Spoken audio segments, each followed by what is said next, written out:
the most prestigious tower in Chicago. The top floor opens for one man only, and no one in the world of elite finance would dare step up there without an invitation. Yet that morning, a 6-year-old child made it to the top. She carried no weapon. She had no plan. In her small hands, only a shivering puppy and a silver bracelet engraved with 2 letters. 2 letters that Grayson Vale, the most powerful man in the Midwest, the one the underworld called the Broker, had buried with his own heart 9 years ago. He had ordered those 2 letters erased from every file, from every conversation, from even his own memory. Yet there they were, resting on the wrist of a child he had never once met, a child whose face was the exact mirror of the woman he had left behind. The child looked up at him and asked a question no one in that tower would ever dare to ask.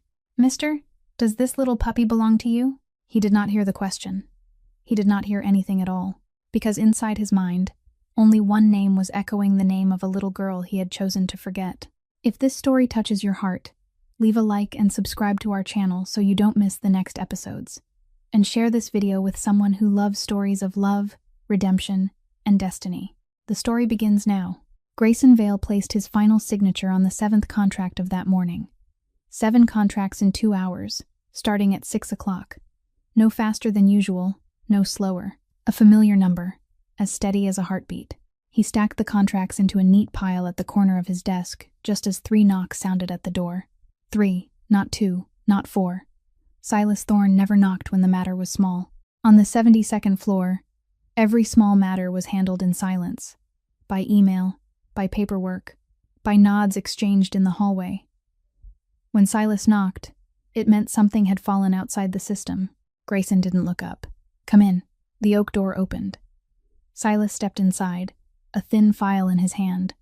One Grayson knew would never be opened. The salt-and-pepper-haired man had served the Vale family for 29 years. He knew exactly when he needed to bring paper, and when he only needed to bring news. "Sir, a small matter," Silas said, which meant it wasn't small. One of the puppies from the rooftop garden wandered into the service elevator and slipped out into the snowy streets this morning. The garden security team found out at 7:30. It took about 40 minutes. Grayson still didn't look up. He was scanning through his afternoon meeting schedule. If they've found it, bring it back. If they haven't, let it go. "Don't waste my time, Silas." "Yes, sir." Silas didn't step out right away. He remained there for half a second more, a moment any other assistant would have used to ask one more question. But Silas didn't ask. He simply folded the file closed, gave a slight nod toward the back of his employer's head, then left the office. The door shut without a sound. Grayson turned back to the screen. The city of Chicago stretched beyond the glass windows, covered in a thick layer of snow after the storm the night before. Lake Michigan lay gray along the horizon, looking like a mirror someone had smashed and then pieced back together. He looked out for about a second, then turned back to his desk. 5 minutes passed. He finished drafting one email, opened another.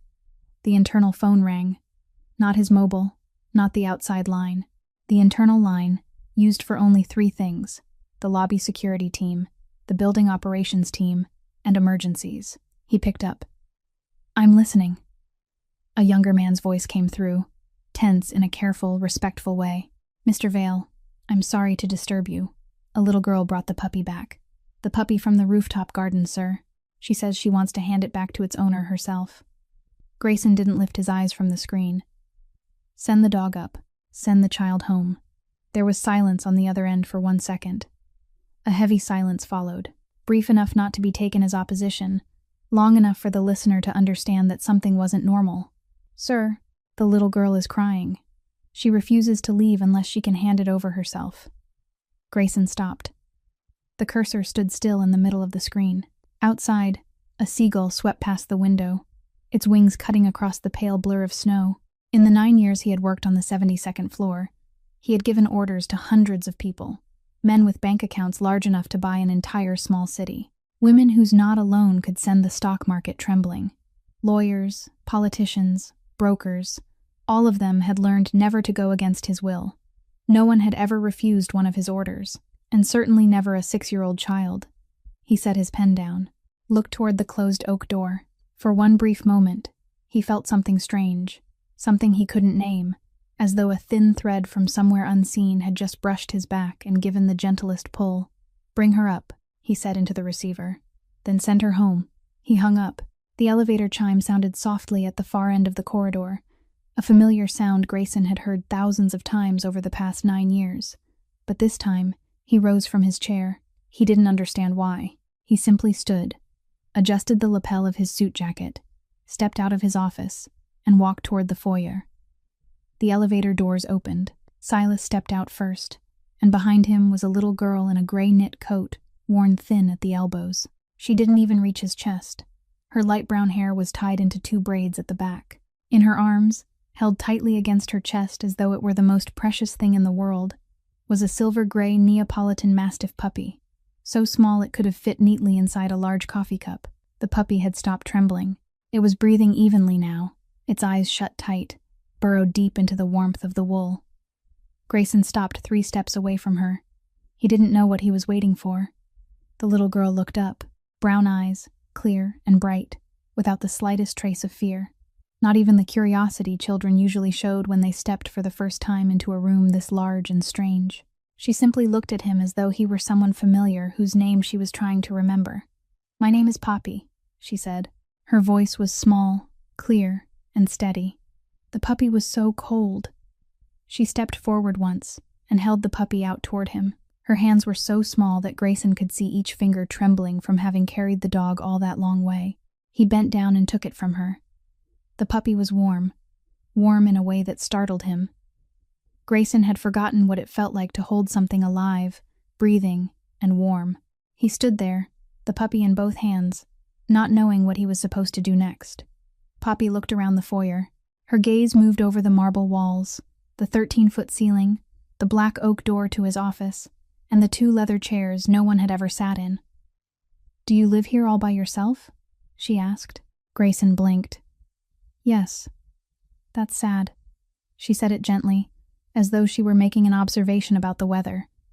No reproach, no pity, just a fact. Grayson opened his mouth to answer.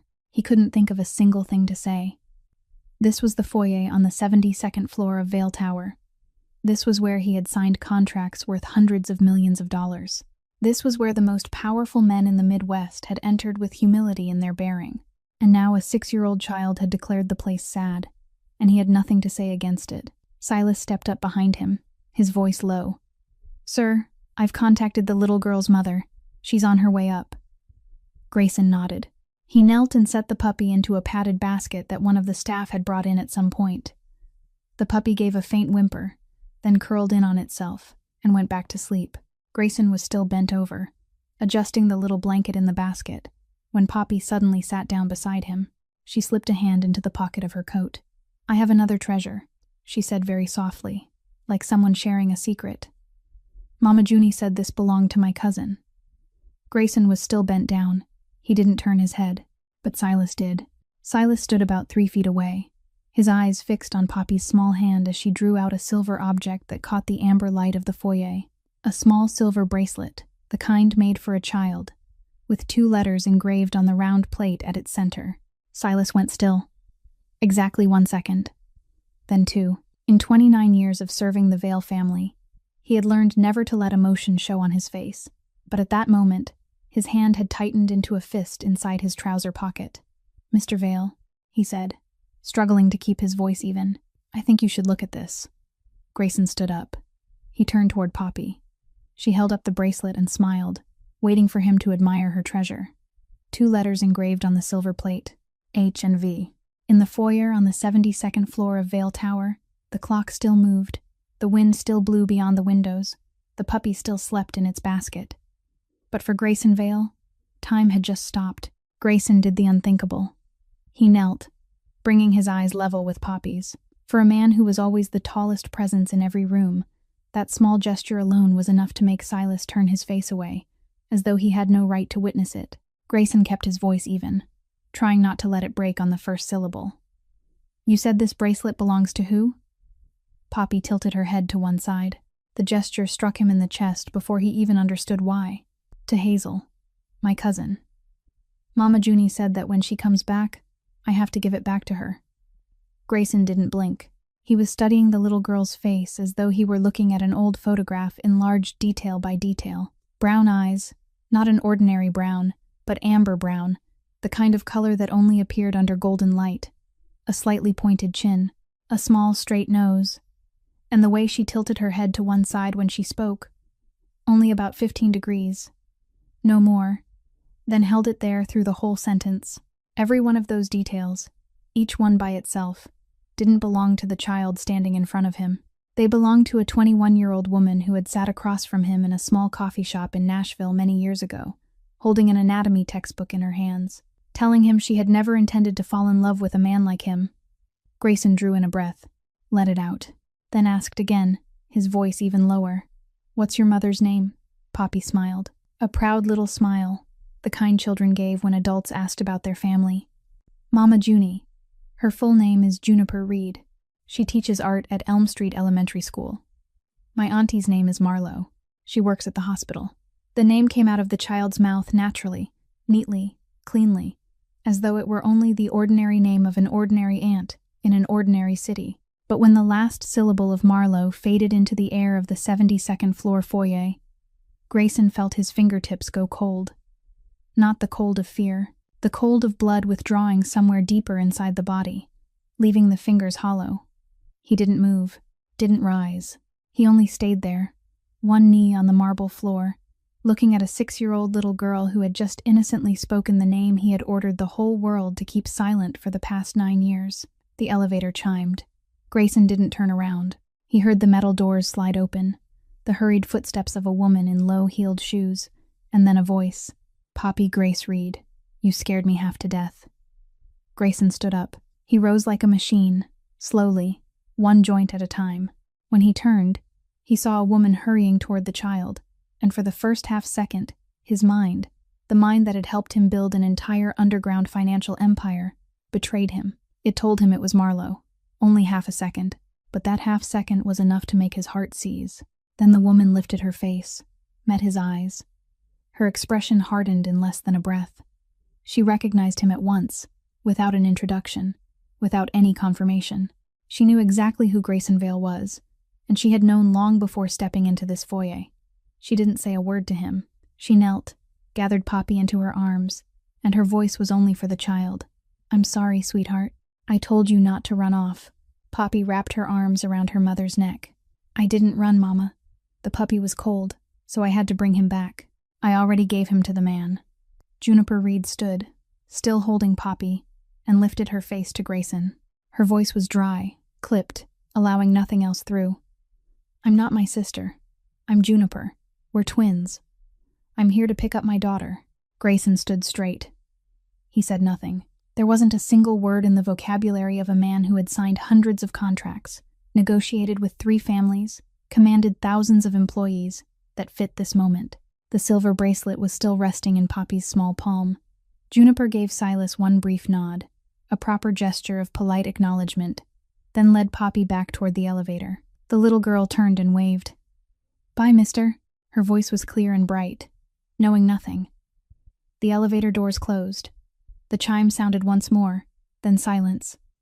Grayson still stood in the middle of the foyer, his hands rested straight at his sides. Silas stood 3 steps away, not daring to speak. Beyond the windows, snow kept falling over the city of Chicago, just as it had fallen all through the night and would keep falling through the day. For the first time in 9 years, Grayson Vale didn't know what he should do next. Grayson turned to Silas. His voice was rough, as though the 2 initials he had just read had scraped against his throat on the way out. "Bring her back. Only Juniper. Don't let Poppy know about this." Silas nodded and left at once. He didn't ask why, didn't ask for an explanation, didn't delay by even a second.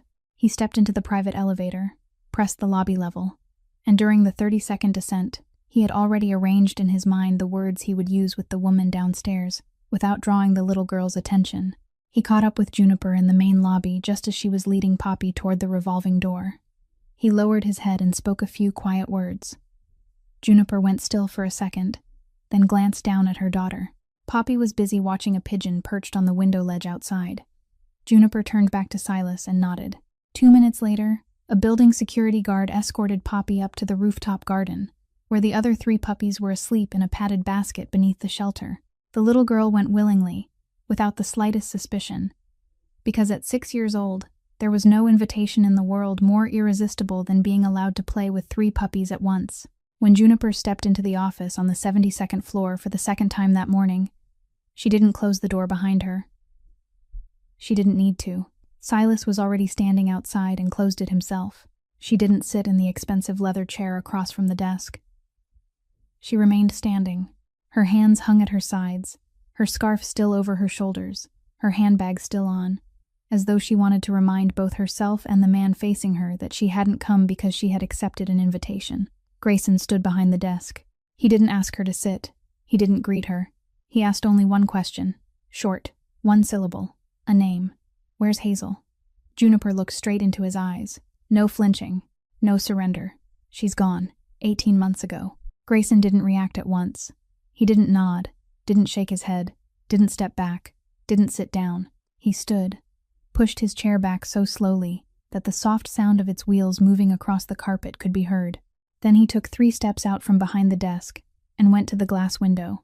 Outside, Chicago lay beneath a thick sheet of snow. Cars as small as ants crept slowly along Michigan Avenue. Lake Michigan stretched in the distance, gray and still. He looked down at his city, the city people said he owned half of. Juniper remained where she was. She went on, her voice flat and steady, as though she were reading a report she had rehearsed in her head many times. She went through a long period of treatment for a serious illness, nearly 2 years. My sister did everything a mother could do, and more. Grayson didn't turn around. His back stayed to her. Why, he said, his voice so low she had to listen carefully to catch it. Didn't anyone tell me? My sister wrote to you, Juniper said. 7 times in 7 years. The first letter when Hazel wasn't even a year old. The last when my sister already knew there wouldn't be another chance. Not 1 letter was answered. Not 1. She paused, then continued, neither louder nor softer. You were the one who ordered the whole world to close its doors to my sister, Mr. Vale. We only respected that order. Silence fell between them like the snow beyond the windows, heavy, slow, impossible to stop. Juniper opened her handbag. She took out a small leather wallet, opened it, and drew out a photograph the size of a credit card. She stepped to the desk and placed the photograph on the black wood surface, right in the empty space where the 7th contract had rested 2 hours earlier. Then she stepped back. Grayson heard the soft sound of paper touching wood. He didn't turn around right away. Juniper spoke to his back. This is Hazel when she was 7. You can look after I leave. She loved snow. She loved the stars. She drew every day, usually families, usually with 3 people, sometimes 4, sometimes with a cat we never actually had. She was a happy child, Mr. Vale. My sister made sure of that. Alone. Grayson turned. His eyes found the photograph on the desk. In it, a little girl in a yellow puffer jacket sat on a wooden step, smiling wide enough to show the small gap between her 2 front teeth. Her brown curls were Marlowe's exact kind of curls. Her eyes, even through the camera's light, were amber brown. Grayson looked at the photograph. He didn't move. Juniper spoke one final sentence. Poppy doesn't know the truth about Hazel. She thinks her cousin has only gone far away. My sister and I decided we'd wait until she was old enough to understand. Please, Mr. Vale, don't let her learn it from you. She's not ready. Grayson gave one nod, a brief nod, only enough to acknowledge that he had heard. Juniper didn't wait any longer. She turned, walked out, and closed the door behind her. Grayson stood there alone in the office, a 40-square-meter room overlooking the whole city. He stepped to the desk, picked up the photograph. His hand didn't shake. His fingers held the paper as steadily as they had held the pen signing hundreds of contracts that morning. But he stood there for a long time, a very long time, looking at the face of a little girl he had never met, a little girl who carried his surname, a little girl who loved snow and had gone away while he was still in this very office, building the empire he had once told himself was meant to protect the people he loved. While Grayson Vale stood motionless before the glass windows on the 72nd floor, still holding the photograph of a little girl he had never met, 12 miles to the south, in the South Side, a woman had no idea that her world had just been overturned at 8:30 that morning. She was in the middle of a shift. She was saving a life. She didn't know the 72nd floor of Vale Tower existed on this Saturday. The emergency room at the public hospital on the South Side never slept. At 9 o'clock that night, beneath the cold white glare of fluorescent lights, Marlo Reed was bent over a gurney, her gloved hands moving with the speed of someone who had performed those motions thousands of times. The patient was a homeless man in his 50s, his lips purple, his pulse weak, his body temperature dropping into a dangerous range. She cut through his soaked coat, checked the signs of frostbite at the tips of his fingers, called to the attending physician for warmed fluids, and all of it was done within 4 minutes. Not one wasted word, not one wasted movement. This was what Marlo did best, the thing she relied on to keep herself from thinking about anything else. A young nurse passed by, her voice pitched just loud enough to be heard beneath the sound of the heart monitor. "Marlo, your phone's been vibrating nonstop since noon. It's in the changing room. I thought maybe you forgot it." "I'm in the middle of a shift. Turn it off for me." "The sound's already off. It just keeps vibrating." "Leave it there." She didn't turn her head. The patient was stabilizing now. His pulse had grown steadier. She kept working as though beyond this gurney there was no city called Chicago, no telephone, no Saturday morning at all. 2 hours passed. When the patient had been transferred to intensive care, when her hands had been washed clean and the gloves had been tossed into the trash, when she had signed the intake chart, only then did she step into the long first-floor hallway. The lights there were yellower, warmer, and at this hour the corridor was almost empty. She sat down on a metal bench, bolted to the wall, pulled her phone from the pocket of her white coat, and turned on the screen. 14 missed calls. 7 messages, every one of them from Juniper. Marlo stared at that number for a moment. 14 was too many. Even when Poppy had fallen and broken her arm the year before, Juniper had called only 3 times before coming straight to the hospital. 14 was the number of something that had already happened, not something still happening. And no one was dead. Because if someone had died, Juniper would have called 3 times and then come in person. She opened the last message. "Sis, Poppy accidentally went to Vale Tower. She met him. I need to talk to you. It's important." Marlo read it 3 times, not because the sentence was hard to understand, because she needed to read it 3 times before she could believe it was real. She lowered the phone onto her lap, let her head rest against the cold wall of green tile. She sat still, didn't call back, didn't type a reply. Out in the hallway, a cart of bandages rattled past. Another nurse laughed with a coworker farther down. The world kept moving. She sat there for 5 minutes. 10. Then she picked up the phone and pressed her sister's name. Juniper answered on the first ring, as though she had been holding the phone in her hand since noon. Her younger sister told the whole story, without one unnecessary sentence, exactly the way someone would who had rehearsed the story in her head for 12 hours. The puppy. The rooftop garden. Poppy bringing the dog to the 72nd floor. The silver bracelet Poppy had pulled from her coat pocket. The 2 engraved initials. Grayson recognizing them. Grayson asking for Poppy's mother's name. The way Grayson rose from behind his desk when Juniper spoke those final 3 words. And then Juniper told her what she had said to him. "She's gone. 18 months ago." Marlo listened to all of it. When Juniper fell silent and waited for a reaction, she said only one sentence, her voice flat, and even the voice of a nurse giving test results to a patient's family. "You did the right thing. Don't let Poppy see him again. Sis." Juniper lowered her voice. "He's not the man he was 9 years ago. I saw his face when I said those 3 words. I don't have any affection for him, you know that. But that man wasn't acting. No one could fake a face like that." Marlo was silent, for several seconds. Then she answered, not sharply, only calmly, as though she were placing a boundary on the table between them. "You're an art teacher, Juniper. I'm the one who loved him. Don't tell me what you saw on his face." She ended the call. She stood up. She walked back toward the emergency room. There were still 8 hours left in her shift, and 3 new patients had just come in, and she wasn't going to allow herself to think about anything except the people lying on those gurneys for the next 8 hours. But in the left pocket of her white coat, her hand was gripping something hard, small, and cold. A brass key, dulled by time. The key to her apartment in Pilsen, the place she had lived for the past 9 years. The place where, beneath her bed, there was a shoebox she hadn't opened since Hazel went away. Marlo reached her apartment in Pilsen at 15 minutes before 4 in the morning. The elevator in the old building had been broken since the previous month. No one had come to fix it. So she climbed the 4 flights of stairs, each step slower than the last. Not because she was tired, but because she was delaying.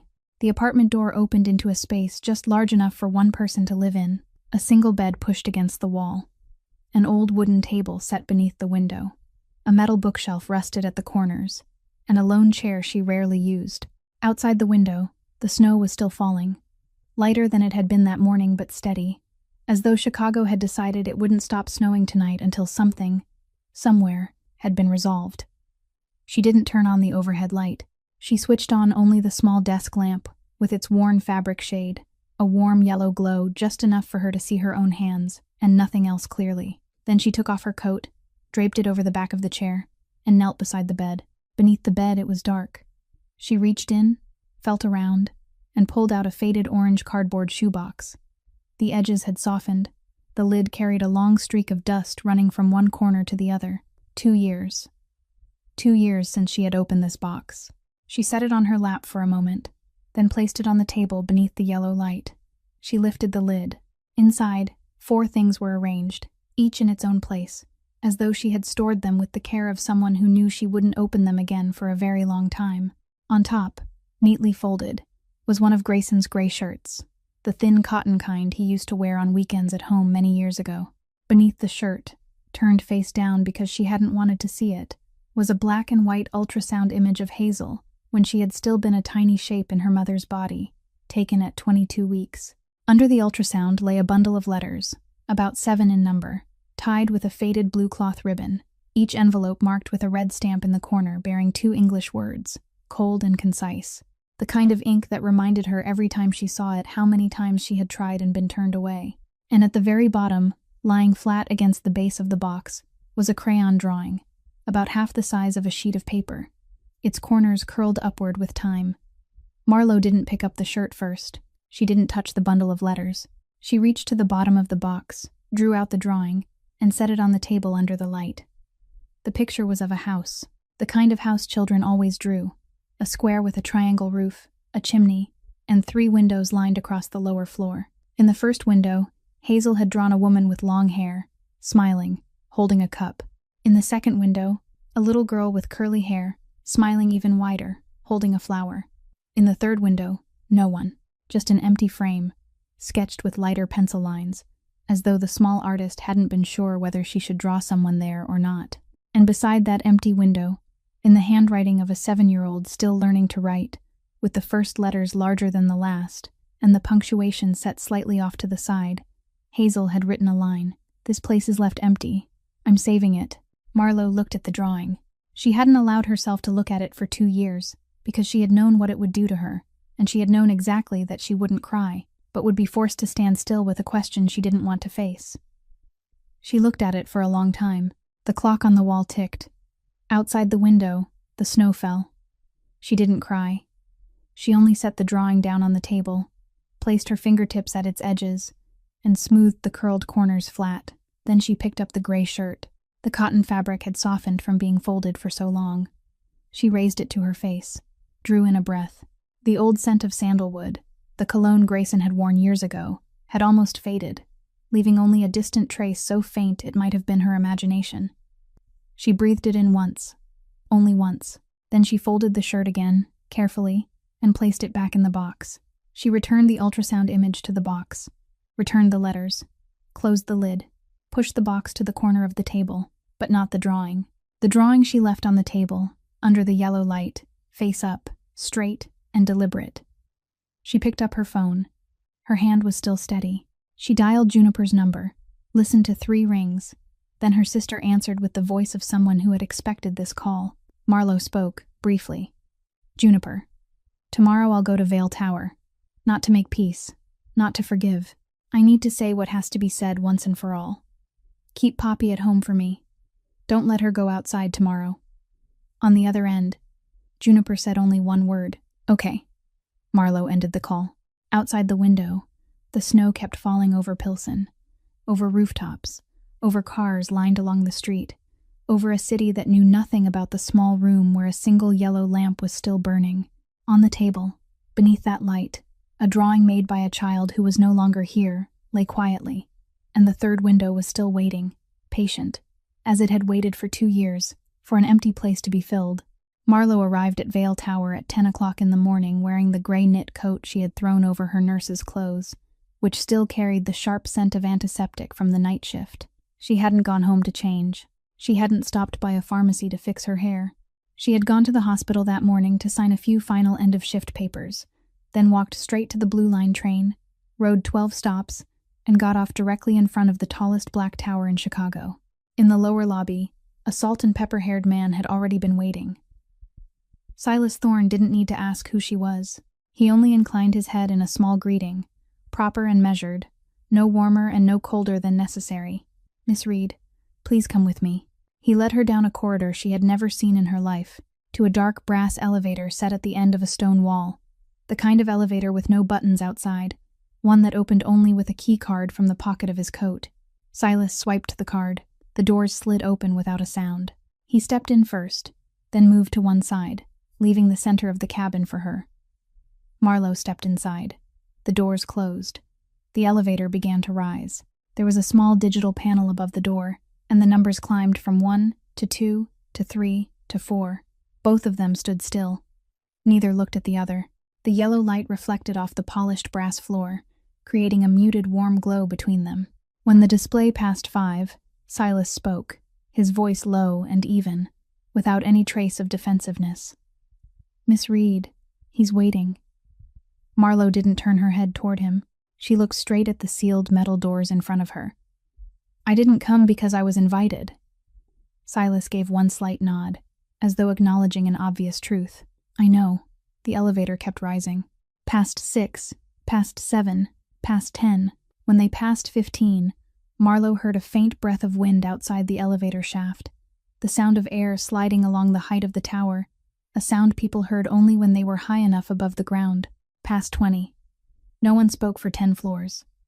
This wasn't the silence of strangers who didn't know how to talk to each other. This was the silence of two people who knew exactly what was waiting on the highest floor, and both of them were rehearsing it in their minds. The display passed 30. Silas spoke a second time. He didn't look at her. His eyes stayed on the wall of the cabin. "I've worked for the Vale family for 29 years. I've seen him strong. I've seen him ruthless when ruthlessness was needed. I've seen him make decisions no one else would have dared to make." He paused for a beat. "But last night, for the first time in those 29 years, I saw something I never thought I'd see." Marlowe didn't ask what it was. She let Silas continue if he wanted to. He wanted to. I saw that he didn't know what he should do. Marlowe turned her head, for the first time during the entire ride, and looked at the face of the man standing beside her. Silas's face held no emotion, no pity, no pleading, no persuasion. Only a man reporting a fact he believed this woman had the right to know before she stepped out of the elevator. "That isn't my concern," Marlowe said. Silas nodded, accepting it. "No, miss, it isn't your concern. But perhaps you should know. Last night he sat in his office until 5 in the morning. No meetings, no signing, no phone calls. He read your file. Silence. Not to track you. If he had wanted to track you, he could have done it years ago, and we both know that. He read it last night to understand how you've lived these past 9 years, where you've worked, whom you've raised, how you didn't give up at the moments when most people would have." Marlowe didn't answer. She turned back to the doors. The elevator passed 60, past 65, past 70. The elevator stopped. A soft chime sounded. The doors slid open. Marlowe stepped out of the brass cabin and into the foyer on the 72nd floor. Silas remained inside the elevator, one hand resting on the edge of the cabin, not following her. The doors closed behind her. She stood alone in the wide foyer, where the white marble reflected the morning light pouring through the enormous glass windows. At the far end of the room, before one of those windows, a man stood with his back to her. Black suit, broad shoulders, both hands hanging straight at his sides. He didn't turn right away. He spoke quietly, still looking out over the city covered in a new layer of snow. "Thank you for coming." Marlowe stood in the middle of the foyer. She didn't move toward him. She didn't step back. Her hands were inside the pockets of her coat, and in one pocket her fingers had closed around a brass key. "I didn't come for you," she said. Her voice wasn't any louder than his, but it cut through the marble foyer in a straight line. "I came to finish something." Grayson turned around. One step at a time, slow as a man who had spent the whole night reminding himself that he mustn't do anything too quickly in this moment, because this moment would never come again. He moved away from the window, crossed the gray rug, and stopped in the middle of the foyer, 4 steps from her.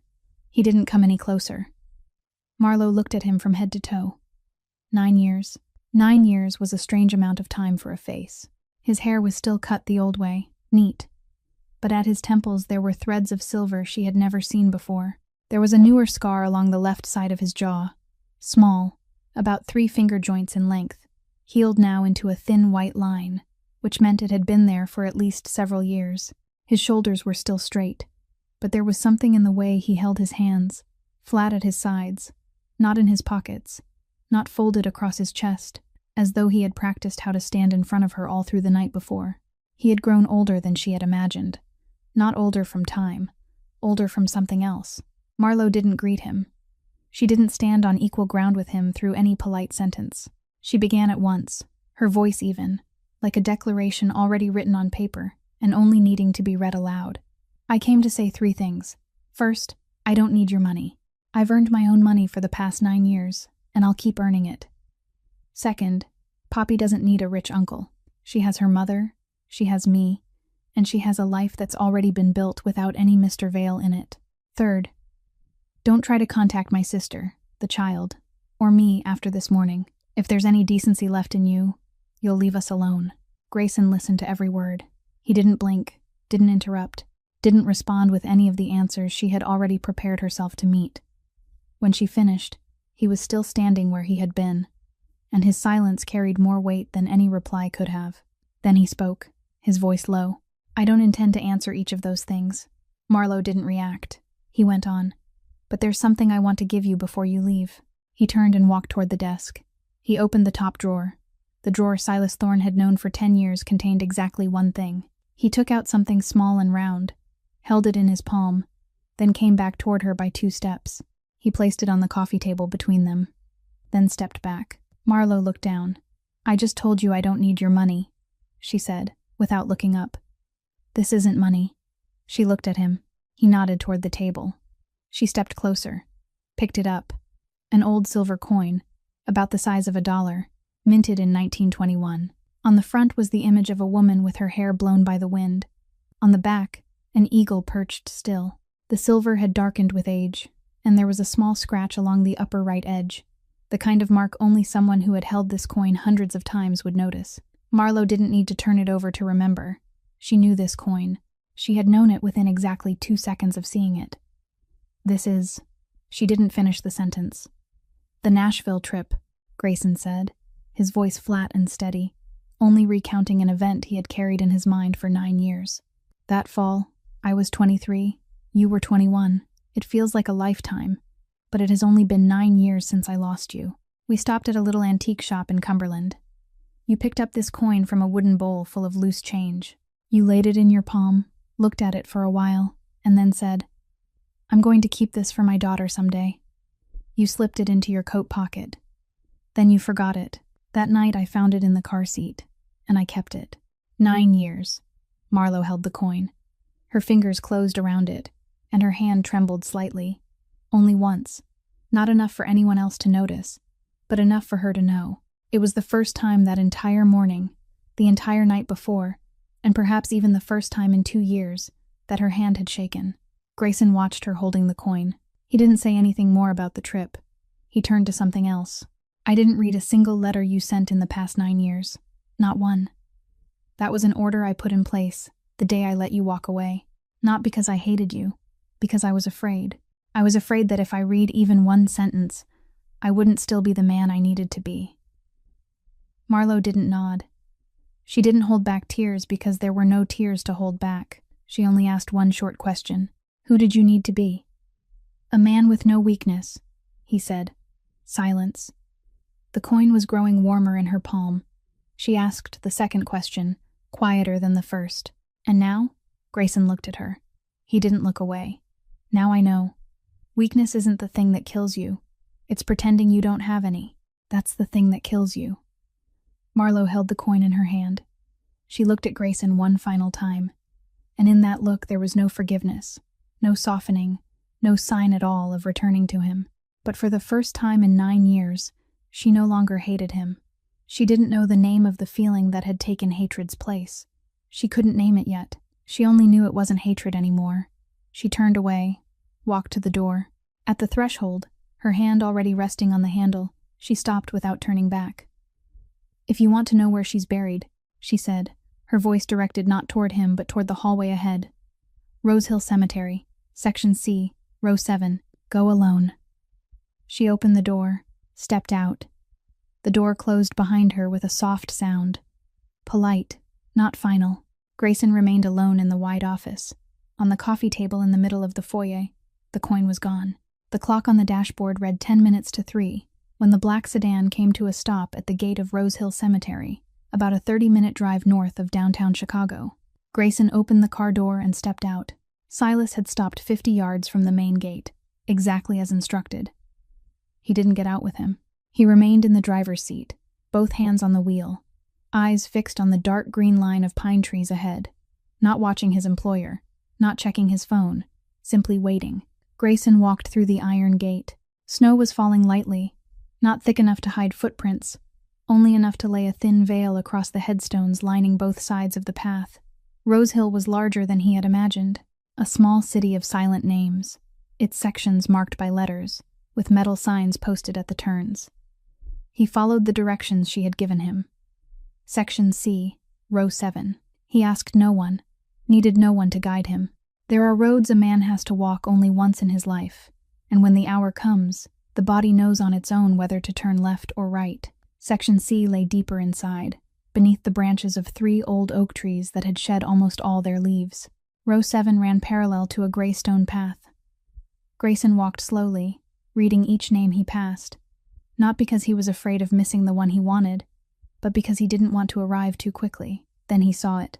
A small grave, smaller than the ones around it, with a simple ivory granite marker. No carving, no photograph. Only a name, 2 dates, and 1 short line.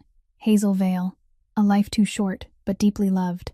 Loved snow, loved her mother, loved the stars. Grayson stopped in front of the stone. For a while, then he knelt down. Not on one knee the way he had in the foyer on the 72nd floor the day before. On both knees, in the thin snow, the cold stone seeping through the fabric of his suit trousers. He didn't cry. Tears were something he had trained out of his system long before there was a name carved into this stone. He only looked at the name, 7 capital letters, clean and even, cut by the hand of a stoneworker who had carved thousands of names before it and thousands after it. That hand had treated this name no differently from any other. But to Grayson, those 7 letters carried the full weight of 9 years. He reached out with his right hand and laid his palm against the surface of the stone. Cold. Colder than he had expected. The granite drew the warmth from his skin, and he left his hand there, letting his skin grow cold with the stone, letting his body understand that this child had been real. He didn't begin with an apology. He had thought about that on the drive here. Thought about it for all 30 minutes in the car, and he had come to the conclusion that apologizing to a 7-year-old child was the act of a man trying to ease himself, not the act of a man who had come here for the child. He wouldn't do that. He didn't speak about himself, didn't speak about what he had done in the past 7 years. He didn't ask permission, didn't offer explanation. Instead, he began with a promise. His voice was quiet, low enough that only the name on the stone and he himself could hear it. "I'm not here to say I'm sorry, Hazel. There's no apology large enough to hold something like this. I'm here to tell you something else." He drew in a breath, let it out. Snow settled on his shoulders, on the lapels of his coat, on the silver at his temples. "There's a little boy at Southside Hospital. His name is Theo. Your mother has been taking care of him for the past 6 months, and your mother told me that Theo loves the stars, just like you. He reads books about Saturn, about the Milky Way, about things I never made time to learn." He paused. "I'm going to make sure that boy has everything he needs to fight. And I won't stop with Theo. I'm going to build something, a place, a foundation, a system. I don't know what to call it yet, but it'll be something that gives other children the chance you didn't have." He didn't let his voice break. He didn't know what shape it would break into if it did, and he didn't want to find out here. "I'm not doing this because I want redemption. Nothing can redeem this, Hazel. I knew that from the moment Aunt Juniper said those 3 words yesterday. I'm doing this because I don't want another child to go far away while her father is sitting on the 72nd floor of some tower, signing contracts that aren't worth more than one morning spent taking his daughter out to see the snow. Silence. He pressed his palm more fully against the stone. This is the first promise I'm sending to you. I'll keep it. He remained there for another 30 minutes, said nothing else. Only let the snow fall on his shoulders, on the stone, on the name, until the tips of his fingers had gone numb. When he finally stood, his knees were stiff, and the fabric of his suit carried a dark, wet mark where the snow had melted through. He slipped a hand into the inside pocket of his coat and took out something small and round. The old silver coin. The same coin Marlowe had held that morning, had held all through their conversation, but when she turned away, she hadn't taken it with her. She had set it back down on his desk without a word as she passed it on her way to the door. He hadn't noticed until after the door had closed. He placed the coin on top of the headstone, beside the final V in the name Vale. "Hold on to this for me until your mother comes," he said. Then he turned away. When he walked back out toward the gate, Silas had already opened the car door. Grayson got into the back seat and brushed the snow from his shoulders. He didn't look back at the cemetery. "Back to Vale Tower," he said, "and call my chief counsel. I need to see him tonight."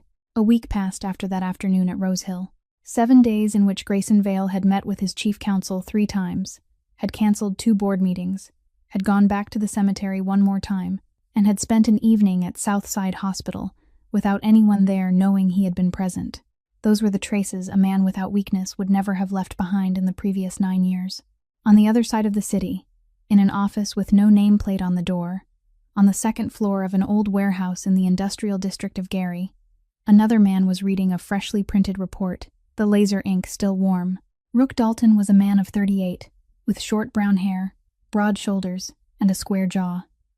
The boss of the Great Lakes region, Grayson's longest-standing rival, not because the 2 men hated each other, but because they had competed within the same system for 10 years, and Rook had always been the one in 2nd place. In their world, 2nd place wasn't a position. It was an insult. He folded the report closed, leaned back in his leather chair. Then he laughed softly. Not loudly, not with any echo, only the sound of breath slipping through his teeth. "For 9 years he had no weakness," he said, not looking at anyone in particular. "Now he does." A man standing in the corner of the room, arms crossed over his chest, his right-hand man, stepped closer. "Boss, how do you want it handled?" Rook didn't answer at once. He reached for the glass of liquor already poured on his desk and took a small sip. "Don't touch him," he said. "Touch the thing that makes him weak." He set the glass down, pulled his phone from the inner pocket of his suit jacket, dialed a number already saved without a name. The line rang twice, then disconnected. He waited. 30 seconds later, the number called back. He answered. Vega. Rook's voice was deep, rough, and solid as a small hammer. "I have a job for you. The woman's name is Marlowe Reed. R-E-E-D. A nurse at the public hospital on the south side. In 3 days, I want the story in the Chicago Tribune. You decide the angle. You're the journalist, but her name has to be in it. There has to be a photograph of her walking out of Vale Tower, and you have to connect her name to Grayson Vale's, the usual amount plus 20 more. Do you understand?" The line went silent for a second. Then another man's voice, tighter with tension, answered. "Understood, Mr. Dalton." "Good." Rook ended the call and laid the phone face down on the desk. He took another sip of liquor, looked at his right-hand man, still standing in the corner of the room. 9 years, he said, his voice low. 9 years he had nothing to lose. Now he does again. That's the only mistake Grayson Vale has ever made. 3 days later, on Thursday morning, the Chicago Tribune ran the story on page 3, not the front page, but close enough that everyone would read it. The headline was printed in bold, "The Broker and the Mysterious Woman, Who is Marlowe Reed?" Under the headline was a photograph taken from a distance, from a low angle, showing a woman in a gray knit coat stepping out of the revolving doors of Vale Tower on a snowy morning. The article appeared on Thursday. By Friday, the board of directors at Southside Public Hospital received an anonymous call. The caller didn't give a name, only introduced himself as a concerned citizen, then delivered a series of accusations arranged neatly, as though he were reading from a page, that a night shift nurse had improper ties to the financial world, that she might be receiving money from unclear sources, that she might be using her position to gain access to sensitive patient information. The call lasted 2 minutes and 20 seconds. The caller didn't wait for a response. Southside Hospital was a public hospital, dependent on city funding and charitable donations, with no back room in which to hide trouble. By Saturday morning, Marlowe received an official letter by email, with a paper copy sent by courier to her apartment in Pilsen. Administrative leave with pay, pending internal investigation. She wasn't to enter the emergency ward, wasn't to enter inpatient care, and wasn't to have any contact with current patients in any form until further notice. She read the letter once, then read it again. After that, she opened the kitchen drawer, placed it inside, and closed it. The most painful part wasn't the loss of income. She still had enough savings for 3 months, and the extra shifts at the nursing home were still there. The most painful part was Theo. She had cared for the boy for 6 months. He was in the middle of a long course of treatment, and he had grown used to her voice, to the way she placed her hand on his forehead when he couldn't sleep peacefully. To vanish suddenly from the life of a hospitalized child was a cruelty she couldn't explain to him. She had no right to say goodbye. She had no right to write him a letter, because the hospital had forbidden all contact. That afternoon, the phone rang. Juniper. Marlowe answered after 3 rings. Sis. Juniper's voice was small. Poppy just asked me why your name is in the newspaper. A classmate brought a printed copy to school. I don't know how a newspaper ended up in the hands of a 6-year-old child, but it did. She came running home to ask me about it. Marlowe was sitting at the wooden table in her apartment. Hazel's drawing still lay beneath the lamp, not put away since that night. The 3rd window was still empty. What did you tell her? Marlowe asked. I told her Aunt Marlowe did something kind for someone, and there are people who don't like other people's kindness, so they wrote about it in the paper. I told her, you're still Aunt Marlowe. Nothing has changed. She seemed to understand, sis, but I don't know what to say next if she asks again. Marlowe was silent for a beat. You've said enough. Don't say anything more. Don't answer if she asks again. Just tell her Aunt Marlowe will explain when she sees her. Yes, sis. Marlowe ended the call. She laid the phone face down on the table beside the drawing. Outside the apartment window, the snow from the previous week still hadn't melted, and a new snowfall was beginning over Pilsen. In 3 days, she had been cut off from the work she loved. She had been cut off from a little boy who needed her. She had been placed by name in a tabloid-style story the whole city had read, and she knew, with the calm of someone accustomed to diagnosing symptoms correctly, that this wasn't the end of it. Whoever stood behind these calls was only beginning. 3 nights. Marlowe didn't sleep for 3 nights. On the first night after receiving the suspension letter, she still tried to lie down on the bed, tried to close her eyes, tried to read a book on cardiac anatomy, to deceive a mind that was spinning too fast. By the 2nd night, she stopped pretending. By the 3rd, she didn't even try to lie down anymore. She sat on the floor of her apartment, her back resting against the leg of the wooden chair, the desk lamp still on, around her a temporary workspace she had built out of the habits of a night shift nurse, the phone face down on her left, an open notebook in the middle, a cup of tea gone cold on her right, and a sheet of paper covered with names and dates in her small, neat handwriting. Aldous Vega. Chicago Tribune. Visited Rosewood Clinic 9 times over the past 6 months. Diagnosed with a serious mental health condition, under long-term prescription treatment. Missed an appointment last week, which, given his condition, was very dangerous. Divorced twice. His first wife held title to an apartment in Logan Square he wasn't allowed to go near. His second wife had blocked his number. She knew all those details because she had worked night shifts at Rosewood for 6 months when she was 23 and 24, when she needed extra income after Hazel went far away. She knew because when a man sat in a waiting room at 2 o'clock in the morning, he usually talked to the nurse on duty, if the nurse on duty knew how to listen. It wasn't information she had intended to use, but 3 sleepless nights had taught her that some tools were only taken out when the house was burning. The doorbell rang at 9:30 that night. Marlowe didn't get up right away. She knew who it was. Only Juniper would come without warning at that hour. She opened the door. Her sister stood in the hallway, her coat covered with snow, one hand holding a bottle of red wine, the other holding 2 empty glasses. I left Poppy asleep next door with the neighbor, Juniper said before her sister could ask. Tonight you can't be alone. She stepped inside. took off her coat, looked at the floor of the apartment, looked at the list on the floor, looked at her sister's face beneath the yellow light. Then she sat down on the floor right beside her, without making a single comment about the position or the paper. Juniper opened the wine, poured 2 glasses, placed one in Marlowe's hand. "What are you getting ready for?" Juniper asked. "To go see someone." "Grayson?" Marlowe shook her head. "No, the journalist who wrote the article. I have information on him, enough to make him pull the story and keep quiet. 6 months at Rosewood on night shifts, and I know things he won't want me to mention." Juniper took a sip of wine, set the glass down, looked at her sister for a long moment. Then she spoke, her voice no louder than the wind beyond the window. "Sis, you need to decide something." "Decide what? Are you protecting the child?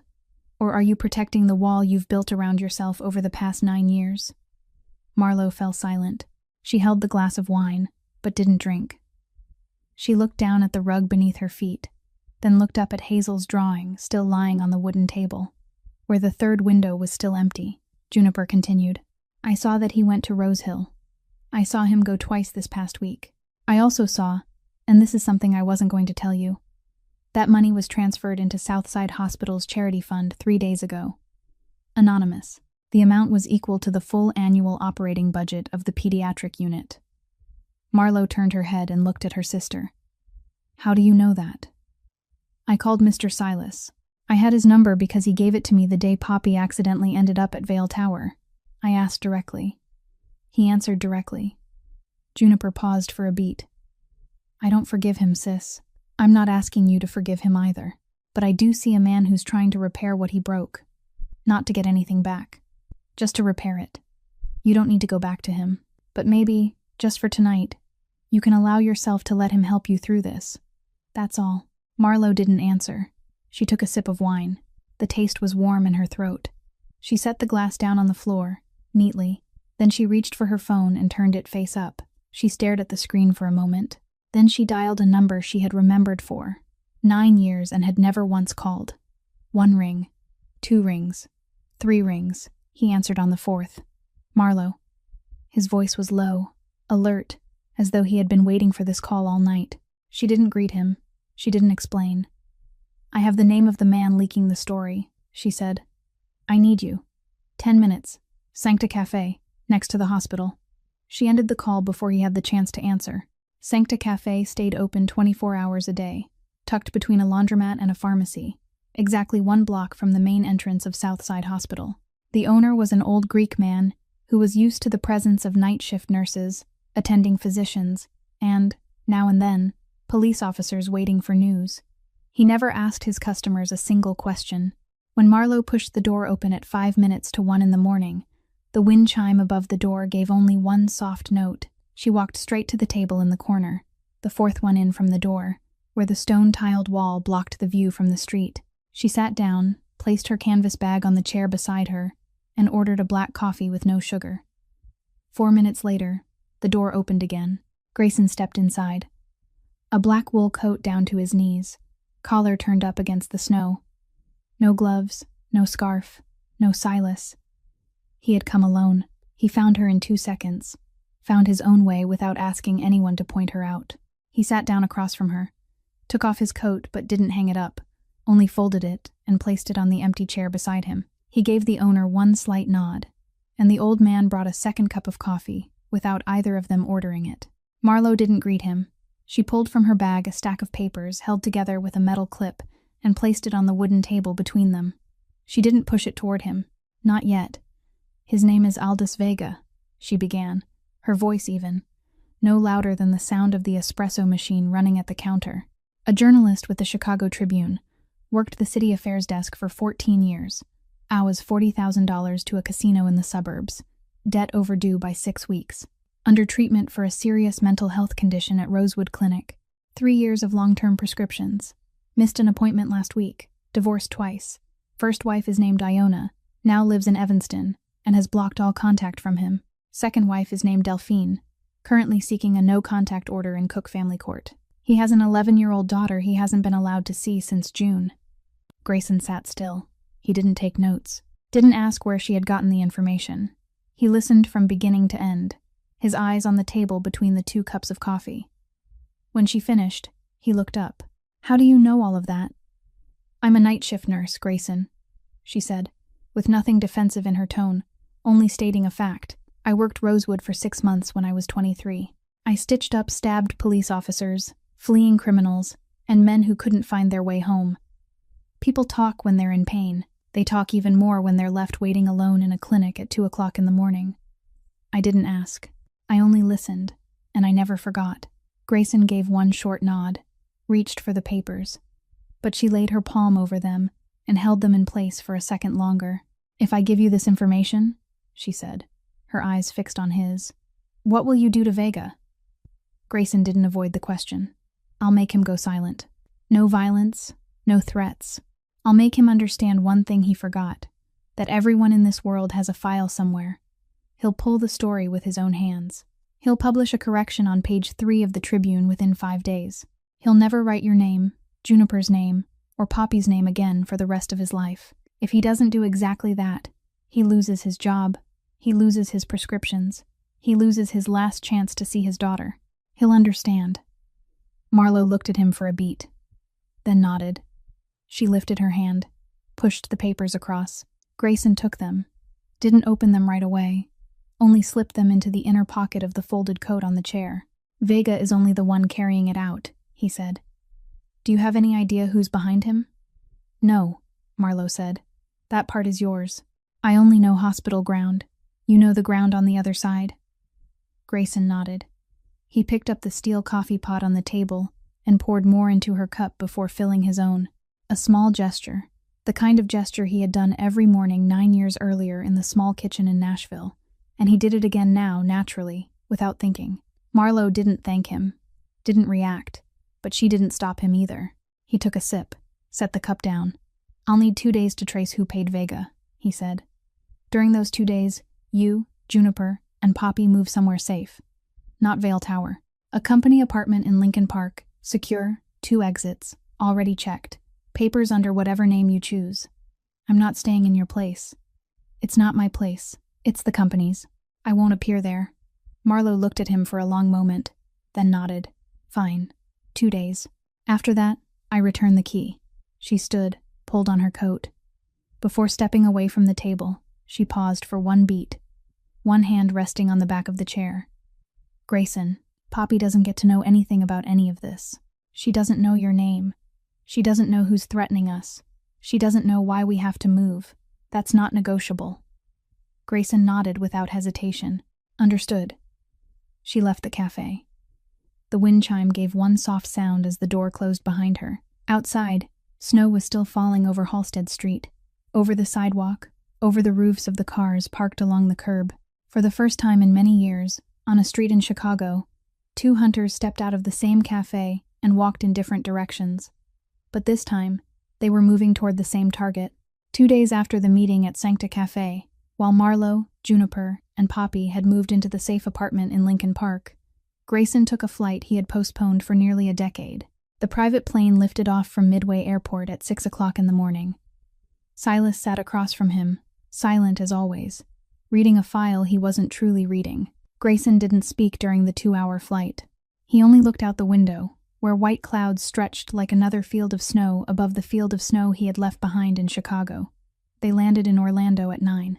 The temperature outside was 26 degrees.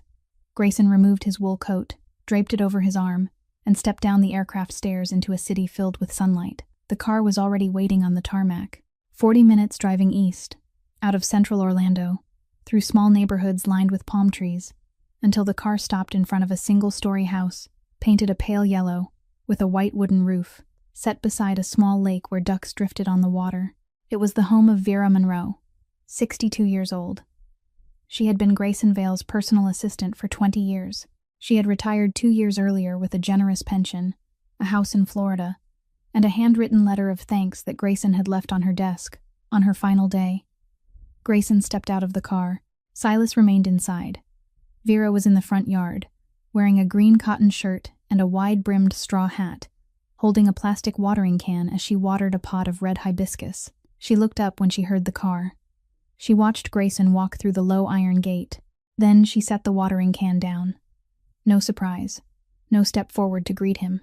No question why he had come.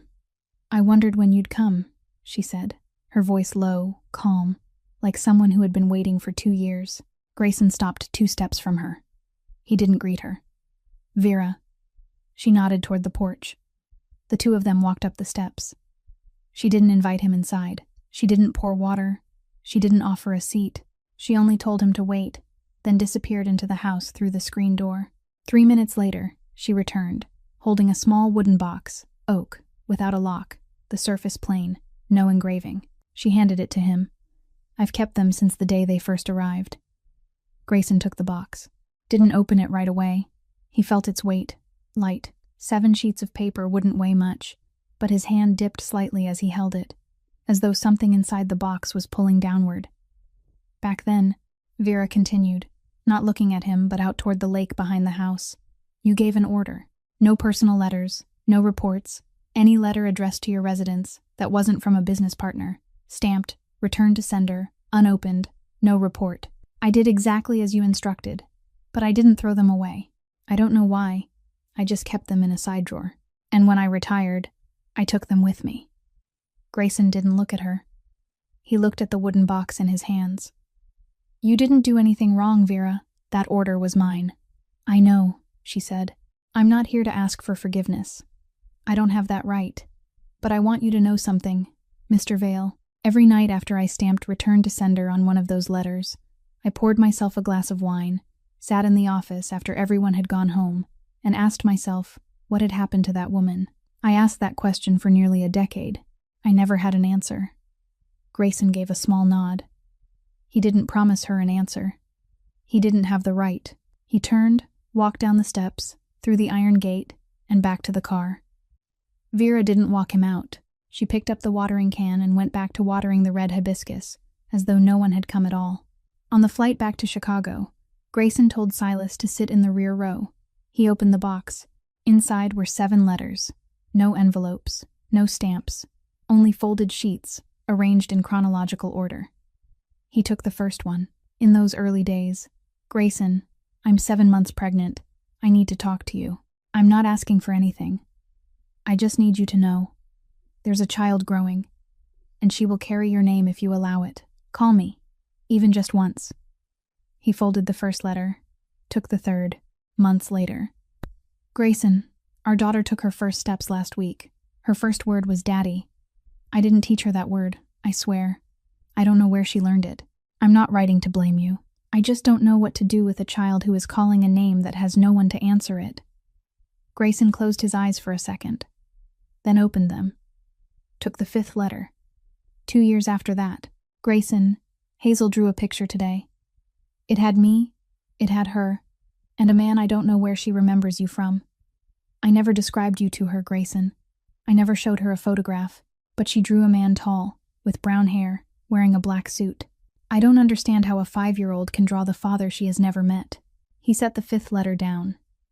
His hand was still steady, but his fingertips had gone cold, the same cold as that morning in the foyer on the 72nd floor, when Poppy had spoken Marlowe's name. He took the last letter, the 7th. The date at the top was exactly 14 days before Hazel went far away. "Grayson, I don't know if you've read any of the letters I've sent over the past 6 years. Maybe you haven't. I've come to understand that. But I'm not writing this one to ask you for anything. I'm writing because I need one adult in this world to know. Our daughter lived, Grayson. She loved the snow. She learned to read at 5. She laughed out loud when I sang the lullaby wrong. She had a life, short but full. I don't need you to come back. I don't need you to answer. I only need you, once in your life, to know that she was here." Grayson folded the last letter, held it in his palm. He looked out the airplane window. White clouds stretched endlessly below. No edge, no line between sky and earth. He didn't cry, but his mouth parted slightly, and he spoke one sentence, so softly only he could hear it. Only the air in the cabin could carry it away. "I know now, Hazel. You were here. I know now." 1 week after the trip to Florida, while the 7 letters had been placed by Grayson into a drawer in his office to which only he held the key, a message was sent simultaneously to 3 hidden numbers within the Midwest underworld. The message was brief. "Emergency meeting. 24 hours. Usual location. All relevant parties. The usual location was an old hotel that had been closed to the public for 10 years, in Lake County about 40 minutes north of Chicago. A red brick facade coated with moss, corridor lights the color of dull yellow, a main lobby with no reception desk. The meeting room was on the 3rd floor, at the end of the hall, with an oak door 2 inches thicker than the one on the 72nd floor of Vale Tower. There were no cameras in the room, no microphones. That was the only condition under which the 3 families would sit at the same table. When Grayson walked in at 8 o'clock that evening, 12 men were already seated around the oval walnut table, the council of the 3 families. 4 representatives from each family, plus 3 advisory chairs, divided evenly among the 3 sides. The seat at the head of the table, by tradition, was left empty for the one who had called the meeting. Grayson took it. Rook Dalton had been invited as a prospective partner, seated in the middle of one side of the table between 2 representatives of the Western Illinois family. He wore a gray suit, a white shirt, no tie. He had arrived 5 minutes before Grayson, and in those 5 minutes he had smiled, shaken hands, asked after one representative's wife who was close to giving birth. He played the role of a prospective partner very well. Grayson opened the meeting with an apology. "I know I've missed 2 council meetings in the past 3 weeks. I apologize for that absence. I've had personal matters that couldn't be postponed. I'm not using that as an excuse. I'm only acknowledging it." The elder seated to his right, a silver-haired man who had sat on the council for nearly 40 years, gave a single nod. There was no judgment in it. Rook leaned forward, smiling faintly, his voice pleasant. "Mr. Vale, we all have personal lives. No one in this room would fault you for a few days away." Grayson didn't answer Rook. He turned to the 2 men standing behind his chair, both his private attorneys, and gave a signal. 2 stacks of documents were placed on the table, one for the family to his right, one for the family to his left. Each stack was about 2 finger joints thick. "Please read," Grayson said. He didn't explain the contents. He didn't guide them. He simply sat down, placed both hands on the arms of his chair, and waited. The room fell silent, only the sound of pages turning. 12 men lowered their heads and read at the same time. Rook had no copy. He looked around, still wearing his smile, but with every passing minute that smile stiffened a little more. 10 minutes of reading, then 15. No one spoke. No one looked up until the final page had been read. When the elder closed his stack of documents, he placed his hand on top of it and looked straight at Rook. "Dalton." His voice was dry. "Do you have anything to say?" Rook held his smile. "This is staged. All of it is staged. Mr. Vale is trying to take me down over a personal matter he can't control." Grayson didn't raise his voice. He only continued, even and low. "Every document in that file has been notarized. Every quoted phone call has an original audio file stored on 3 independent hard drives. Every transfer has a bank identification code that can be verified through the council's private channels. I recommend the council appoint its own people to verify all of it within the next 24 hours, rather than relying on my word or Mr. Dalton's." The elder nodded. Then he spoke to Rook without looking at him. "Dalton, you have the right to leave this room now. But from this moment forward, you are no longer a recognized member of the council. Your active holdings on Chicago territory, across all 3 levels, will be frozen within 7 days. Any transaction you make in council-controlled territory after that deadline won't be protected. You understand what that means." Rook rose to his feet. His chair slid back with a soft sound. He looked at Grayson across the table, and there was no smile left in that gaze, no performance left, only something cold as stone sharpened across 10 years of quiet rivalry. He didn't speak. He took the coat from his chair, turned, and walked out of the meeting room. The oak door shut behind him with a low, solid sound. Grayson remained in the room another 40 minutes to complete the formalities. When he stepped into the 3rd-floor hallway, Silas was waiting at the head of the stairs, one hand resting on the rail, like a man who had stood there the entire evening. "It's done, sir," Silas said. "You've won." Grayson stopped beside him, looked down the long, empty hallway, yellow light sliding across the old carpet. "I didn't win, Silas," he said, his voice low. "I just didn't lose anymore. Those are 2 different things." He walked down the stairs. 2 weeks later, all of Rook Dalton's holdings in Chicago were frozen exactly as the council had ordered. 3 days after that, Rook left Chicago, moved to Miami, and permanently lost his place in the Midwest underworld. Not a single gunshot was fired in the entire chain of events. Grayson Vale had brought down a rival of 10 years with the exact two things that had made his name in that world: information and signatures. Grayson returned to the penthouse on the 72nd floor of Vale Tower at 15 minutes to 2 in the morning. Silas had driven him back, had said goodnight to him in the hallway outside the private elevator, and had left by his usual nightly habit, returning to his own apartment on the 60th floor. Grayson entered the penthouse alone, closed the door behind him, and didn't turn on the lights. The only illumination in the apartment came from the city of Chicago, reflected through the floor-to-ceiling windows. A wash of blue and gold light spread evenly across the hardwood floor, across the black leather chair by the window, across the low table where a bottle of whiskey and a glass already sat. He lowered himself into the chair, took off his coat and draped it over the armrest, loosened his tie, but didn't remove it. He poured the first glass, drank it in 3 swallows, poured the second, drank more slowly, letting the liquor touch his tongue before it slid down his throat, poured the third, set the glass on the table without drinking it. He wasn't drunk. 3 glasses of whiskey were never enough to make a man who weighed 183 pounds drunk. He only sat there. Outside the window, Chicago shimmered below him, millions of electric lights stretching all the way to Lake Michigan. His empire, still intact, still resting in the palm of his hand after the evening in Lake County, after a rival of 10 years had been removed from the board without a single bullet. He had won what he needed to win, and that was when it came. No warning. No first blow to announce itself. Only something inside his chest, in a place he had kept locked for 15 years, suddenly opening like a door whose rusted lock had at last fallen away. And then, with no one in the tower to see, with no camera to record it, with not one person in the whole city knowing, Grayson Vale, the man the entire Midwest underground financial world called the broker, began to cry. For the first time in 15 years. He wasn't crying because of Rook Dalton. That man was out of his life and wasn't coming back. He wasn't crying because of Marlowe. He didn't yet have the right to cry for her. And he knew it. He wasn't crying because of the company, or because of what had happened in the meeting room that evening.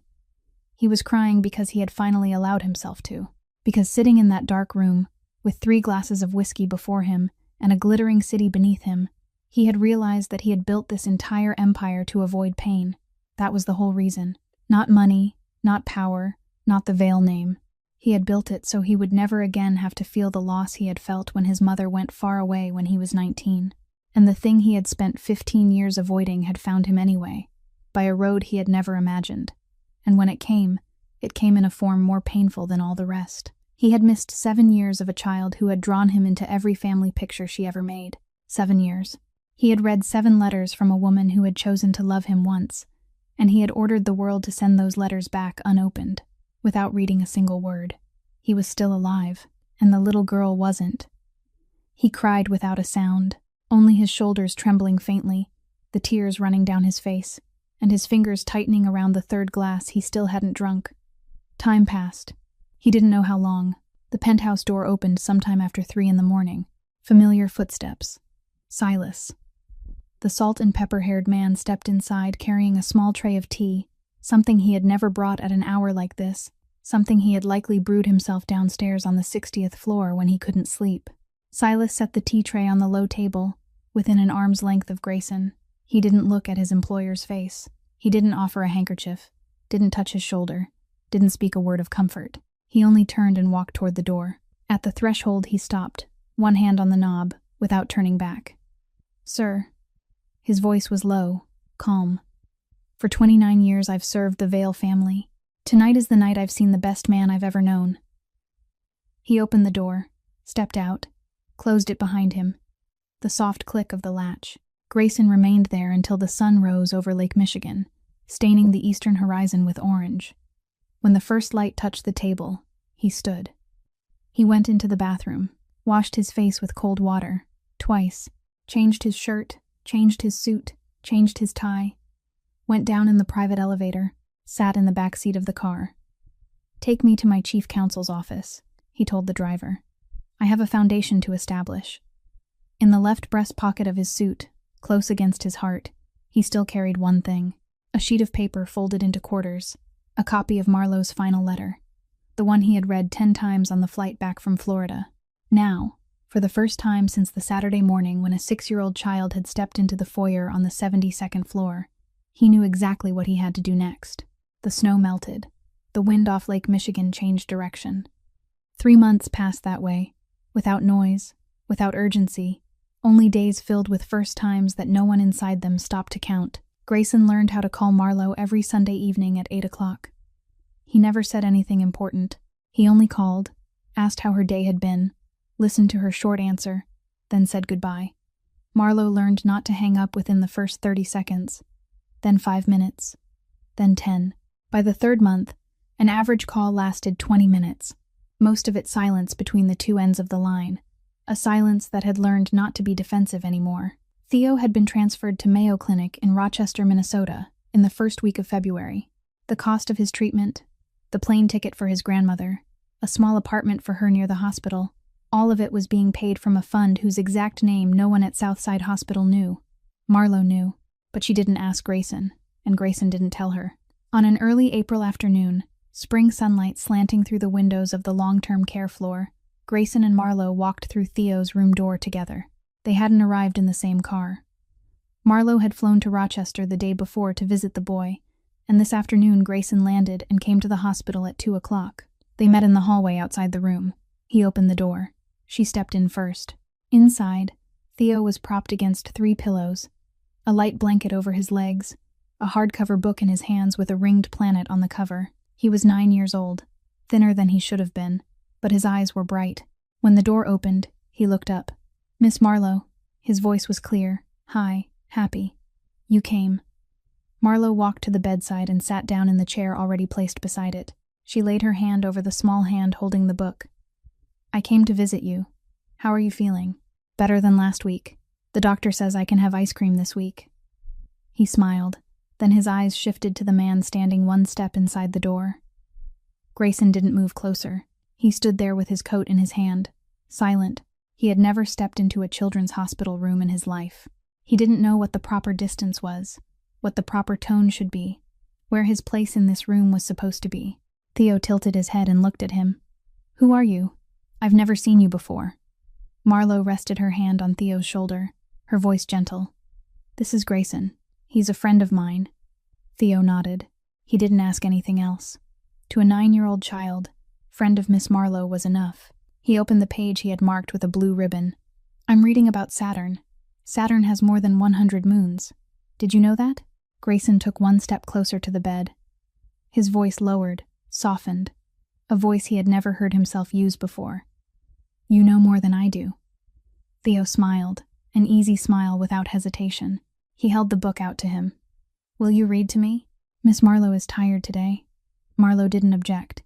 She gave Grayson a small nod. He took the book, pulled the extra chair over, and sat down beside Marlo, on the far side of the bed. He opened to the exact page Theo had marked and began to read. He read slowly, 1 sentence at a time, no faster than necessary. About Saturn's icy rings, about Titan with its atmosphere, about a moon called Enceladus that sends water up from its south pole.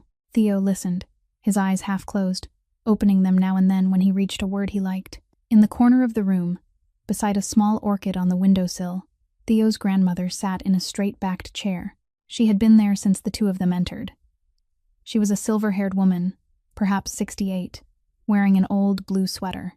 She said nothing, only watched.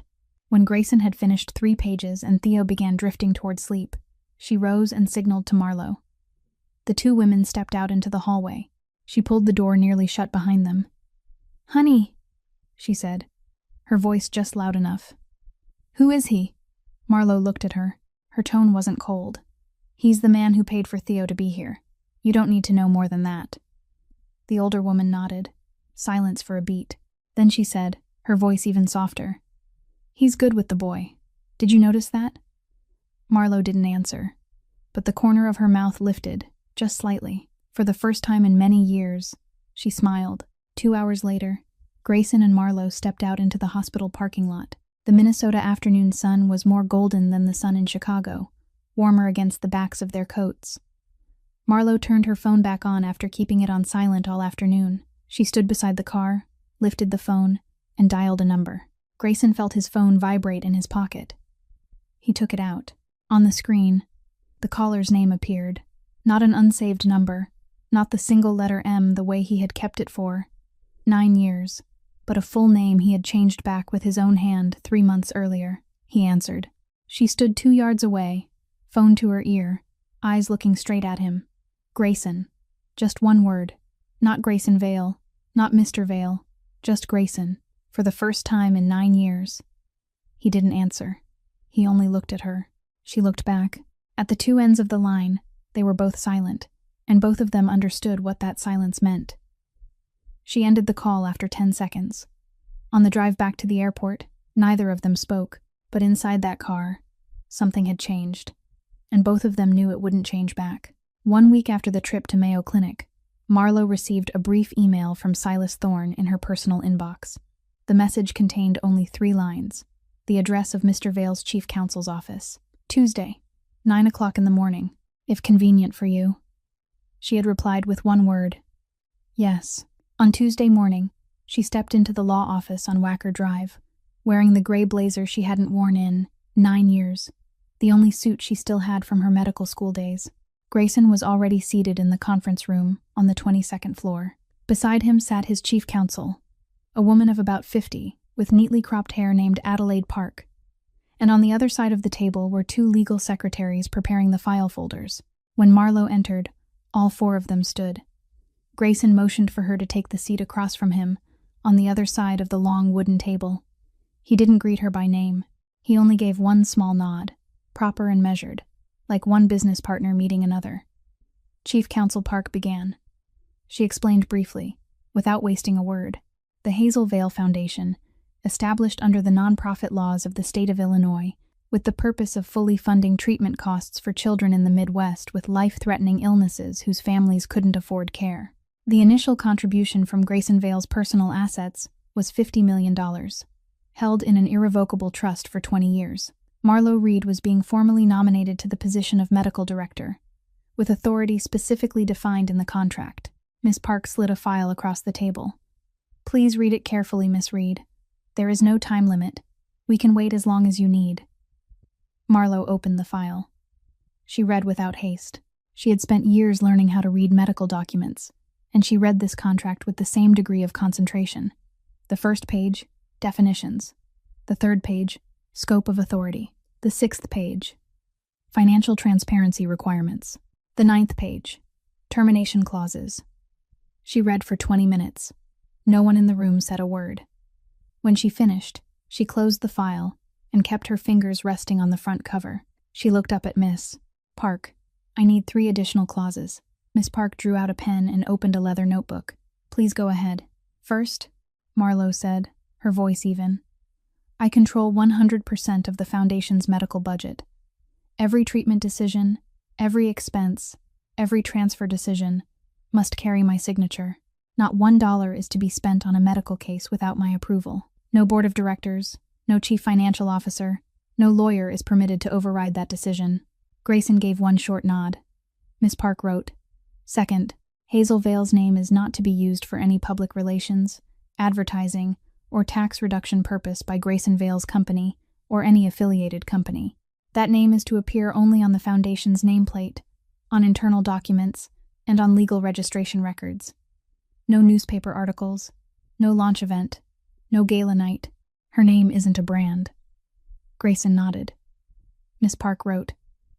Marlo lifted a hand to the edge of the file and bent one corner slightly. She looked straight across the table into Grayson's eyes for the first time in the entire meeting. Third, she paused for 1 beat. Not because she hesitated, because she wanted him to hear every word clearly.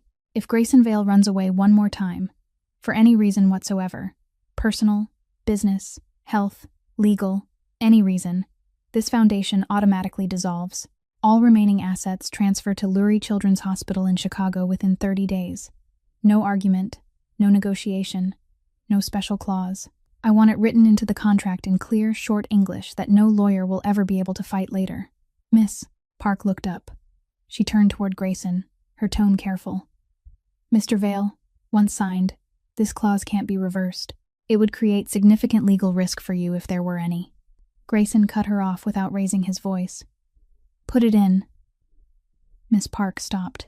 Sir, I need to state clearly that. Adelaide. Grayson looked at her. That's exactly why I want it in. She looked at him for a heartbeat. No one moved. Then lowered her gaze and wrote. 30 minutes later, 2 copies of the contract were printed, signed by both of them on every page, and notarized by a notary Miss Park had called up from the floor below. When the formality was complete, Marlowe stood. She extended her hand across the table. Congratulations. We have a foundation, she said, her voice ordinary, like a business partner speaking to another. Grayson reached out. He took her hand. A brief handshake, proper, professional, businesslike. But when she began to withdraw her hand, he held it for 1 second. Only 1 second longer than necessary. Brief enough that Miss Park didn't notice.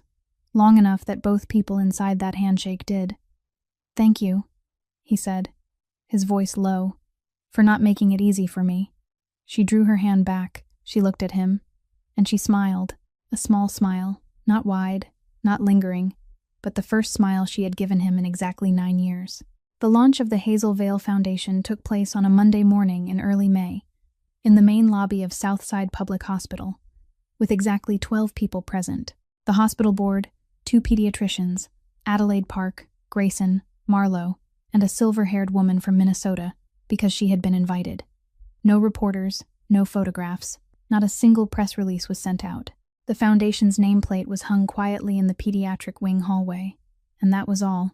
A week after the launch, on another Monday evening in May, Grayson sent Marlowe a brief message. Only 2 sentences. Tonight, if you're free. Penthouse. He had sent similar messages 10 times over the previous 3 months. She had refused 10 times. The 11th time, she replied with 1 word. Fine. She arrived at 8 o'clock that evening. Silas led her to the private elevator, brought her to the penthouse door, gave her a silent nod, then left. She rang the bell. Grayson opened the door. He was wearing a white shirt without a tie, sleeves rolled to the elbows, black socks on his feet, no shoes. It was the first time in 9 years she had seen him out of a suit. Marlowe stepped inside. She looked around. The apartment was large, with high ceilings, floor-to-ceiling windows, gray stone walls, and dark walnut floors. The furniture was modern, sharp-edged, expensive. There wasn't a single family photograph. Not one framed picture on the walls, on the tables, or on the bookshelves. Only 3 large abstract paintings and a set of black leather chairs by the window. A home belonging to a man who had lived alone for exactly 9 years. She made no comment. She walked straight to the liquor cabinet set against the kitchen wall. She opened it, looked at the bottles lined up inside, and her hand went straight to 1 bottle on the second shelf, far left, the only one without a wooden presentation box around it. A rare whiskey, dark amber, the paper label slightly yellowed at the corners. She knew that bottle because she had bought it with him 9 years earlier in Scotland, on the only long trip they had ever taken together. The next day after they returned to Chicago, Marlowe discovered she was pregnant. Grayson had placed that bottle on the top shelf and said, "The day our daughter is born, we'll open it." Then everything happened. The whiskey was never opened. For 9 years, it had sat in that exact place. Marlowe took the bottle down. She found 2 crystal glasses in the cabinet drawer, placed both on the stone counter, and poured evenly into each, not too full. She picked up 1 glass and handed it to Grayson. He took it. His hand trembled slightly when it touched the glass. She picked up her own glass, turned toward the floor-to-ceiling windows, and looked out over Chicago as the city lights came alive. "Today is her birthday," she said. Her voice didn't rise or fall. If she were still alive, she'd be 9 today. Grayson didn't look at her. He looked at the whiskey in his hand. "I don't know the exact date," he said, his voice low. "I never knew. I know you didn't know," Marlowe said. "So I remembered for both of us. May 15th, 3:42 in the afternoon. Delivery room 3, 4th floor, Southside Hospital. She weighed 7 pounds. Her hair was black when she was born, then turned brown. Her eyes were blue at birth, then changed to amber brown in the 5th month. Now you know too." She turned her head and looked at him, raised her glass. "Happy birthday, Hazel." Grayson lifted his glass to his chest. His voice broke slightly on the second word. A small fracture, only enough for him to hear it, only enough for this to be the second time in the whole story of his life that he had let feeling touch sound. "Happy birthday, daughter." They drank. The whiskey was warm and thick in the throat. Marlo drank half her glass, set it down on the stone counter. She stood there a few seconds longer, looking at the lights of Chicago outside the windows. Then she turned and walked to where she had hung her coat when she came in. She put it on and fastened the buttons. Grayson didn't stop her. She walked to the door. At the threshold, she paused, her hand already on the handle. She turned back and looked at him once. "Grayson," she said, "I didn't come here tonight to begin again with you. I didn't come to forgive you. I didn't come to end anything. I came so you would know one thing." She stopped. "I've forgiven myself. For not saving her. For not having enough money. For standing alone. For hating you so long that it became the cradle I rocked myself to sleep in every night. I've forgiven myself. And that's all I can give today." She opened the door, stepped out. The door closed behind her with a soft sound, proper, not final. Grayson stood at the stone counter, the 2 glasses before him, one half empty, one still full. He didn't drink again. He only sat down in the leather chair by the window, still holding his own glass, and looked at the city. For the first time in 9 years, when he looked down over Chicago, he didn't see his empire. He didn't see the towers, didn't see the financial districts, didn't see the streets running in the grid he had memorized corner by corner. He saw a road, only one road, running along Lake Michigan, leading out toward the edge of the city, toward a house where one day, perhaps, if he didn't run away again, he would be welcomed inside. 6 months passed from the night of Hazel's 9th birthday. November came to Chicago the way it always did. The wind off Lake Michigan changed direction. The maple leaves in the suburbs turned red. The mornings grew cold, and the afternoons still held enough golden sunlight for people to sit out on the porch. The house Grayson had bought in the summer stood in Oak Park, a 2-story house painted white, with a gray wooden roof and a backyard wide enough for 1 little girl and 2 dogs. The deed was in Juniper Reed's name. Marlo had asked for that, and Grayson had agreed without asking again. That Sunday, at 3 o'clock in the afternoon, November sunlight slanted through the row of maple trees in the front yard and spread a wash of leaning gold across the grass. Poppy, now 7 years old, was running through the yard with the 2 dogs. Biscuit, the Neapolitan Mastiff puppy she had carried back to Vale Tower on a winter morning the year before, was now grown, his shoulders level with Poppy's waist, his silver-gray coat bright beneath the sun. The second dog was named Pebble, a little terrier mix Juniper had adopted from a rescue shelter in July. Poppy's laughter rang across the yard, mixing with Pebble's barking and the sound of wind moving through the maple leaves. In the kitchen, through the open window, Juniper was kneading dough for an apple pie, and the radio on the counter was playing a soft jazz song from the 1950s, a woman's voice singing about a long road in the south. Marlo sat on the wooden step at the front porch, both hands around a cup of chamomile tea still warm, a Sunday paper resting on her lap as she slowly read page 3. The front door opened. Grayson stepped outside carrying a plastic tray with 4 glasses of iced tea he had made himself in the kitchen. He set the tray on the step beside Marlo, picked up 1 glass and handed it to her, then sat down on the lower step, 1 level beneath her. Not too close, not too far. No one commented. The fact that he made iced tea in this kitchen on Sundays had become ordinary over the past 3 months. Poppy saw him from the middle of the yard. She stopped running, clapped once for Pebble, then ran up to the porch, her 2 brown braids bouncing behind her shoulders. In her hand was a sheet of paper folded into quarters. "Uncle Grayson, I finished my new picture. Do you want to see it?" Grayson set his glass down. He lowered himself onto 1 knee, bringing his face to her eye level. It was the second time in his whole life he had ever made that gesture. The first was on a Saturday morning in the foyer on the 72nd floor, when a 6-year-old child had taken a silver bracelet out of her coat pocket. Poppy unfolded the paper, held it by both ends, and showed it to him. The picture had been drawn in crayon, with the deliberate lines of a 7-year-old who had begun to learn how to draw with intention. A white house with a gray roof, exactly like the house they were sitting in front of. In the yard were 3 women, a tall one who was Mama Junie holding a pie plate, one with long hair who was Aunt Marlo sitting on the porch step, and a little girl running with 2 dogs. That was Poppy. Standing beside Aunt Marlo, straight in a black suit, was a tall man. In the sky above the house, between the white clouds, Poppy had drawn another little girl.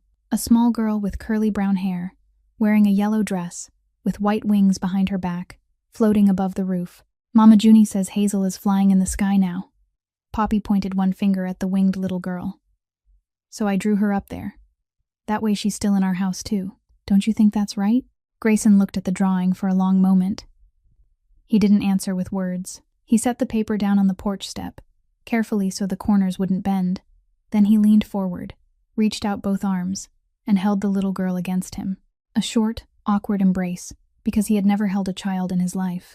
His fingers rested on the back of her small knit sweater as carefully as though he were placing his hands on something breakable.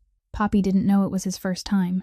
She hugged him back naturally, as though she were hugging an uncle she had known for a long while. From the upper step, Marlo looked down. She didn't turn her face away. She lifted her fingertips to her right cheek and brushed away a tear she hadn't managed to stop in time. Not because of pain, because of relief. Grayson stood, holding the picture in both hands. He went into the house, to the kitchen doorway, and asked Juniper's permission. "May I hang this on the kitchen window?" Juniper looked up from the bowl of dough, both hands dusted with flour, and nodded. "Yes, somewhere she can see it from the breakfast table." He took a piece of tape from the drawer and fixed the picture to the inside of the window glass, placing it so that from the dining table, the winged little girl sat right in the middle of the frame. When he finished, Poppy clapped once from the porch and then ran back to the two dogs. Grayson stepped outside again. He sat down beside Marlo, on the same step as her this time, not the one below. He didn't say anything. He didn't touch her hand. The two of them only sat there, their glasses of iced tea resting on the wooden step between them, watching Poppy run with Biscuit and Pebble beneath the November sunlight. In the yard, the little girl's laughter rose high, above the line of maples, above the roof of the house, high enough to reach another little girl, one with wings, reigning somewhere beyond. The man had learned how to stop running, and that was all. If this story has touched your heart, we hope you'll give our channel a like to support our storytelling team, and share this video with a friend you think may need to hear a story about coming home. Don't forget to subscribe and turn on notifications, so that each day you won't miss a new video filled with healing and warmth. We'd truly love to know how you felt while listening to today's story, which character you cared for most, and who in your own life came to mind when you saw Poppy's drawing. Please leave a comment below, even if it's only one short sentence, so we can read what rises from the deepest part of your heart, and so our team will have more strength to keep telling the stories still to come. We wish each of you watching this video good health, a peaceful life, and the gift of finding some small joy of your own every single day. Goodbye for now, and we'll see you again in the next video.